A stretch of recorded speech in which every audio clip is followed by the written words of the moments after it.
In our last video, I talked about our big mortgage mistake. That was the mistake my wife and I made in going about getting our mortgage, how we prepaid our mortgage, and basically our whole mortgage strategy. And what I'll do is I'll link to that video right up in one of the top corners here so you can go back and take a look. But today I want to talk about what we could have done to prevent the mistakes we made. How we could have gone about getting our mortgage and making sure we took the right steps to make sure we didn't end up in the trouble we did. So here we go, let's talk about it. So there's basically 5 things that I've identified that we could have done differently or done better. And really these things are normal to us. We talk about these with our clients every single day, but they're simply things that we just failed to do when we went and got our own mortgage and started basically paying it over the first 5 years. And the first thing that I think we did wrong was selecting the lender. So we often tell our clients that they should go to what's called a monoline lender. These are lenders that specialize in mortgages and mortgages alone. They don't sell credit cards, they don't sell investments. They basically do only one thing, and that's what they're good at. And in our case, what we had been doing is we'd been saying to most of our clients, you should be picking a monoline lender, but we chose for ourselves to go with a bank. We quite frankly thought that we knew enough about mortgages that we could circumvent any of the potential issues that you would have with going with a bank, like the payout penalties.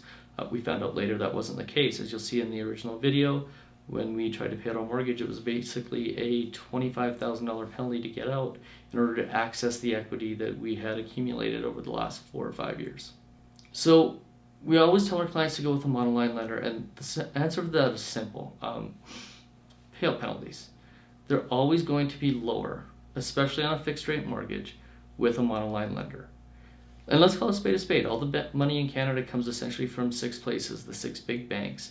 But when you get a mortgage that's funded by one of those big banks at a monoline lender, you get one key advantage, and that's lower payout penalties. So that's the first thing we could have done differently, was pick a monoline lender.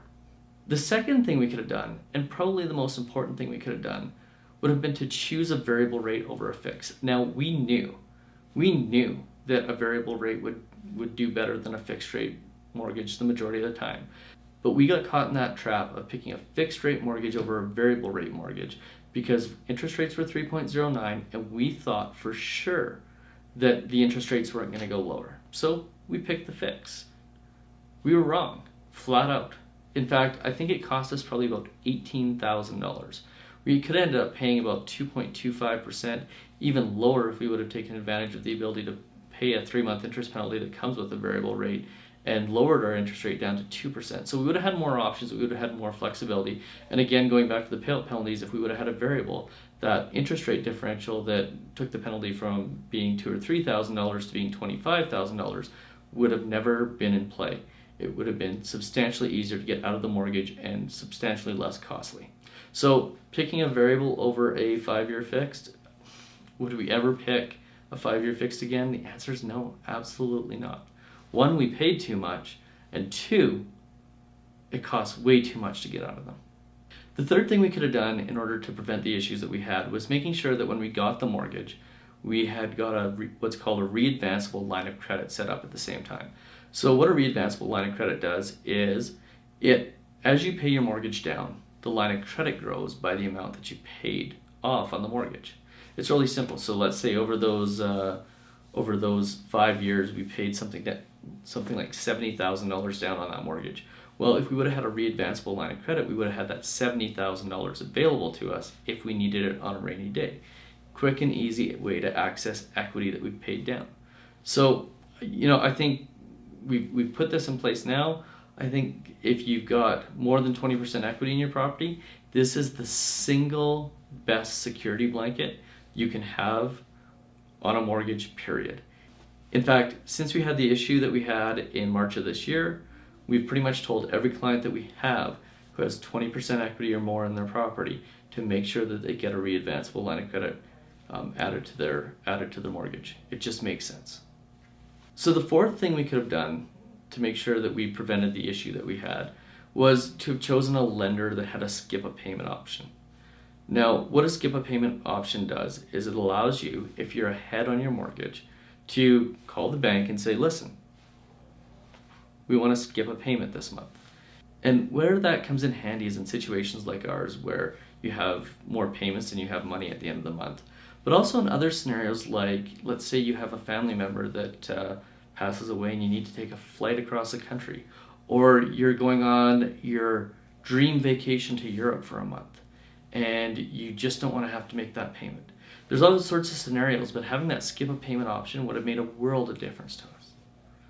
Now, let's talk about the most important piece in this whole story, because the one thing that we could have done that would have prevented our whole issue was to have chosen not to pay the mortgage down faster, but to take the money and put it in investments and let it grow. And if we had done that, when we needed the cash, we could have had the cash available to us in 2 or 3 days. Furthermore, we would have had no issues getting it back from the bank. That phone call that we made where we said, hey, we want to pay out our mortgage because we need to refinance, get some of the equity that we put into the property back out, and where they said, no, you can't because you've got this $25,000 penalty, well, that would have been a non-issue because we would have held the cash. And to me, that's the single biggest factor that would have prevented this.